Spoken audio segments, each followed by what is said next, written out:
تو پھر دوبارہ نکاح ہوگا۔ اب جب نکاح ہو جائے گا تو یہ اس کی گویا بیوی بن جائے گی اور خوش و خرم زندگی گزاریں۔ آئندہ خامن کو صرف اور صرف 2 طلاقوں کا اختیار ہوگا۔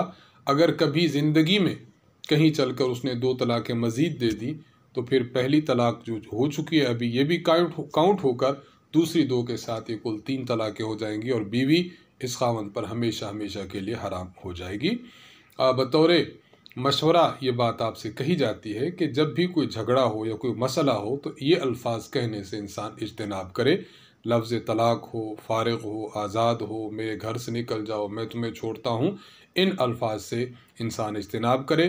جھگڑے کو، ظاہری بات ہے جھگڑے ہوتے ہیں تو جھگڑے کو اچھی طرح سلجھانے کی کوشش کرے، اس کو الجھانے کی ہرگز انسان کوشش نہ کرے۔ اللہ تبارک و تعالیٰ جن کے مسئلہ ہے ان کو اس بارے میں سمجھ عطا فرمائے۔ محمد عالم بمبل صاحب ضلع جیکب آباد سے آپ لکھتے ہیں، مفتی صاحب اگر کسی شخص کی قدرتاً داڑھی نہیں آئی حالانکہ وہ بالغ ہے تو کیا اس کے پیچھے نماز درست ہے؟ دیکھیے، نماز کے لیے اگر کوئی شخص امام بنتا ہے تو امام کا بالغ ہونا شرط ہے، امام بالغ ہے۔ اور جہاں تک داڑھی کی بات ہے، اگر کسی شخص کی داڑھی آئی ہو اور داڑھی کو کٹواتا ہو تو اس کے پیچھے نماز پڑھنا مکروہ تحریمی ہے جو حرام کے قریب ہے۔ لیکن اگر کسی شخص کی داڑھی قدرتاً نہیں آئی تو ظاہری بات ہے کہ یہ شخص اس میں بے بس ہے، ایسا نہیں کہ وہ خود ان کو داڑھی کو لا نہیں رہا، بے بس ہے۔ اس لیے ایسا شخص جس کی داڑھی قدرتی طور پر نہ آئی ہو، البتہ اس کی عمر پوری ہو چکی ہو، یعنی 15 سال کا ہو یا بالغ ہو چکا ہو، تو اس کے پیچھے نماز پڑھنا بالکل درست ہے، جائز ہے۔ اس میں کسی قسم کی کوئی جو ہے وہ تشویش انسان کو نہیں ہونی چاہیے۔ محمد نعمان صاحب سیت پور انڈیا سے آپ سوال کرتے ہیں، کل میری ایک دوست سے ملاقات ہوئی، باتوں باتوں میں وہ کہہ رہا تھا کہ داڑھی لمبی ہونا اور ایک مشت ہونا کہیں بھی ثابت نہیں۔ آپ صلی اللہ علیہ وسلم نے تو صرف یہ فرمایا ہے کہ داڑھی بڑھاؤ، مونچھیں کٹاؤ، یہ کہاں فرمایا کہ داڑھی لمبی ہونی چاہیے۔ اس لیے 40 قدم سے جو داڑھی نظر آئے وہ بھی داڑھی ہے، کیا واقعی ایسی بات ہے؟ رہنمائی فرمائے، جزاک اللہ۔ دیکھیے، اس حوالے سے میں تھوڑی سی بات تفصیلاً عرض کرنا چاہوں گا۔ حضور علیہ الصلاۃ والسلام کا یہ جو فرمان مبارک ہے کہ داڑھی بڑھاؤ اور مونچھیں کٹاؤ، ہم یہ دیکھتے ہیں کہ یہ فرمان مبارک آپ علیہ الصلاۃ والسلام کا کس ماحول میں جو ہے ارشاد ہوا ہے۔ صحیح بخاری حدیث نمبر 5553، حضرت عبداللہ بن عمر رضی اللہ تعالی عنہ سے روایت ہے، فرماتے ہیں کہ حضور علیہ الصلاۃ والسلام نے فرمایا، خالف المشرکین وفر اللحا واعف الشوارب۔ حضور علیہ السلام نے فرمایا کہ مشرکین کی مخالفت کرو اور داڑھی کو بڑھاؤ اور اپنی مونچھوں کو کٹاؤ۔ اس حدیث مبارکہ میں آپ علیہ الصلاۃ والسلام نے داڑھی بڑھانے کا جو حکم ارشاد فرمایا ہے وہ اس پس منظر میں کہ ہماری داڑھی بڑھانا ایسا ہو کہ جس میں مشرکین کی مخالفت ہو۔ یہاں جو لفظ مشرکین ہے، اس مشرکین سے مراد کون ہے؟ عمدۃ القاری میں علامہ بدر الدین عینی رحمہ اللہ آپ ارشاد فرماتے ہیں، اراد بہم المجوسہ۔ نبی علیہ الصلوۃ والسلام نے اس فرمان مبارک میں جو مشرکین کی مخالفت میں داڑھی بڑھانے کی بات کی ہے، ان مشرکین سے مراد مجوس ہیں۔ یدل علیہ روایت مسلم خالف المجوس، جیسا کہ صحیح مسلم کی روایت میں موجود ہے کہ وہاں خالف المجوس کا لفظ ہے۔ تو اس ارشاد سے اور صحیح مسلم کی روایت والے ارشاد سے یہ بات ثابت ہوتی ہے کہ حضور علیہ الصلوۃ والسلام نے داڑھی کو بڑھانے کا حکم دیا ہے، لیکن ساتھ ساتھ یہ بھی ارشاد فرمائے کہ داڑھی یوں بڑھانی ہے کہ آپ مخالفت کریں مجوس کی۔ تاریخی طور پر اور حدیث کے شارحین نے بھی یہ بات واضح طور پر لکھی ہے کہ اس وقت مجوس کی عام علامت کیا تھی؟ وہ داڑھی کو منڈواتے نہیں تھے بلکہ وہ داڑھی کو چھوٹا چھوٹا کراتے تھے، یعنی داڑھی کی تراش خراش کرا کے بالکل اس کو چھوٹا کر دیا۔ تو حضور علیہ الصلوۃ والسلام کے فرمان اور اس وقت کے مجوس کا جو عمل تھا، ان دونوں کو جب ہم ملاتے ہیں تو ہمیں یہ بات معلوم ہوتی ہے کہ داڑھی بڑھانے کا مطلب یہ ہے کہ چھوٹی چھوٹی داڑھی نہ ہو، داڑھی بڑی ہونی چاہیے۔ اس لیے پہلی بات تو آپ کے دوست نے جو کی ہے کہ 40 قدم سے داڑھی نظر آئے، تو ہمارا یہ کہنا ہے کہ جو داڑھی 40 قدم سے نظر آئے گی، حضور علیہ الصلوۃ والسلام کے فرمان اور اس وقت کے مجوس کے جو عمل ہے، ان دونوں کو دیکھا جائے تو اسی داڑھی کی مخالفت ہو رہی ہے کہ اس داڑھی کو آپ نے جو ہے وہ نہیں رکھنا بلکہ داڑھی کو بڑھانا ہے۔ باقی رہی یہ بات کہاں سے ثابت ہے؟ علامہ نووی رحمہ اللہ تعالیٰ نے شرح مسلم میں ارشاد فرمایا وَكَانَ مِنْ عَادَةِ الْفُرْسِ قَصُّ اللِّحْيَةِ، اس وقت فارسیوں کی یعنی ان مجوس کی یہ عادت ہوا کرتی کہ وہ داڑھی کو چھوٹا کرتے تھے۔ فَنَهَ الشَّرْعُ عَنْ ذَلِكَ، تو شریعت محمدیہ نے پھر اسے روک دیا۔ ان تین حوالہ جات سے یہ بات ثابت ہوتی ہے کہ حضور علیہ الصلوۃ والسلام نے جو داڑھی کے بڑھانے کا حکم دیا، اس کا معنی یہ نہیں کہ داڑھی محض 40 قدم سے نظر آئے، یہ بات ہرگز نہیں۔ اس کا معنی کہ داڑھی جو چھوٹی لوگ کرتے تھے اس کی مخالفت کی جائے، یعنی داڑھی چھوٹی نہ رکھی جائے، داڑھی کو بڑا کیا جائے۔ لہٰذا آپ کے دوست کی پہلی بات تو یہ درست نہ ہوئی۔ جہاں تک بات ہے دوسری چیز کا کہ داڑھی ایک مشت کہاں لکھا ہے، تو اس حوالے سے میں 2 دلیلیں صرف آپ کی خدمت میں عرض کر دیتا ہوں انشاءاللہ العزیز۔ ماننے والوں کو تو ایک ہی کافی ہے، لیکن 2 عرض کی جاتی ہیں تاکہ مزید شرح صدر ہو۔ صحیح بخاری حدیث نمبر 5553 میں حضرت عبداللہ بن عمر رضی اللہ تعالی عنہ نے حضور علیہ الصلوۃ والسلام کا ارشاد نقل فرمایا خالف المشرکین وأوفوا اللحا وأعفوا الشوارب، مشرکین کی مخالفت کرو، داڑھی کو بڑھاؤ اور اپنی مونچھوں کو کٹاؤ۔ حضرت عبداللہ بن عمر رضی اللہ عنہ یہ حضور علیہ السلام کی سنت کی اتباع میں معروف صحابی ہیں۔ حضرت عبداللہ بن عمر رضی اللہ عنہ کا اسی حدیث کو نقل کرنے کے بعد امام بخاری رحمہ اللہ نے عمل ذکر فرمایا وَكَانَ ابن عمر اذا حج او اعتمر قبض على لحيته فما فضل اخذه، فرماتے ہیں کہ حضرت عبداللہ بن عمر رضی اللہ تعالیٰ عنہ جب حج کرتے تھے یا عمرہ کرتے تھے تو اپنی داڑھی مبارک کو اپنی مشت میں لیتے اور جو مشت سے زائد ہوتی تھی اس کو کاٹ ڈالتے تھے۔ استاذ محترم حضرت متکلم اسلام مولانا محمد الیاس گھمن صاحب دامت برکاتہم ارشاد فرماتے ہیں صحابہ کرام رضی اللہ تعالی عنہم یہ حضور علیہ الصلوۃ والسلام کی احادیث مبارک کا معنی ہم سے زیادہ جانتے ہیں۔ انہوں نے جہاں الفاظ نبوت امت کو دیے ہیں تو انہوں نے الفاظ نبوت کا معنی بھی امت کو دیا، بعض دفعہ زبان سے معنی کیا، بعض دفعہ عمل سے معنی کر کے دکھایا۔ حضرت عبداللہ بن عمر رضی اللہ تعالیٰ عنہ گویا عمل سے بات فرما رہے ہیں کہ میں نے جو حدیث نقل کی کہ داڑھی بڑھاؤ، تو داڑھی بڑھانے کی یعنی داڑھی کی لمبائی کی جو واجب مقدار ہے، واجب مقدار 1 مشت ہے، 1 مشت مقدار واجب ہے۔ لہذا ہم اہل سنت والجماعت احناف دیوبند کا جو موقف ہے وہ موقف بالکل درست ہے کہ ہم 1 مشت داڑھی کے قائل ہیں، 1 مشت سے کم داڑھی کے ہم قائل نہیں، اس کو گناہ سمجھتے ہیں۔ اسی کے ساتھ ہی میں ایک بات عرض کرنا چاہوں گا کہ حج اور عمرہ کا موقع ہے۔ حج کے موقع پر صحابہ کی بہت بڑی تعداد ہے، عمرہ کے موقع پر امت کے بڑے فقہا کی اور صحابہ کی بہت بڑی تعداد ہوتی ہے۔ حضرت عبداللہ بن عمر رضی اللہ عنہ اس موقع پر داڑھی کو کٹوا رہے ہیں 1 مشت سے زائد۔ اس وقت صحابہ کا جمع غفیر موجود ہے، کسی ایک صحابی سے بھی نکیر اور انکار اور اعتراض موجود نہیں کہ انہوں نے حضرت عبداللہ بن عمر رضی اللہ عنہ پر اعتراض کیا ہو کہ آپ نے ایسا کام کیا، درست نہیں کیا۔ ایک صحابی بھی اس پر نکیر نہیں فرما رہے، جو اس بات کی دلیل ہے کہ اس وقت جتنے صحابہ تھے وہ سارے کے سارے آپ کے اس عمل سے متفق تھے۔ تو بظاہر یہ ایک حدیث نظر آ رہی ہوگی کہ ایک صحابی کا عمل ہے، لیکن گہری نظر سے دیکھا جائے تو اس وقت کے موجود حج اور عمرہ پر موجود تمام صحابہ کرام کی تائید اس عمل کو حاصل ہے۔ لہٰذا یہ اس بات کی بڑی عمدہ دلیل ہے کہ حضور علیہ الصلوۃ والسلام کے اس فرمان کا کہ داڑھی لمبی کرو، اس کا معنی کہ 1 مشت تک رکھنا واجب ہے۔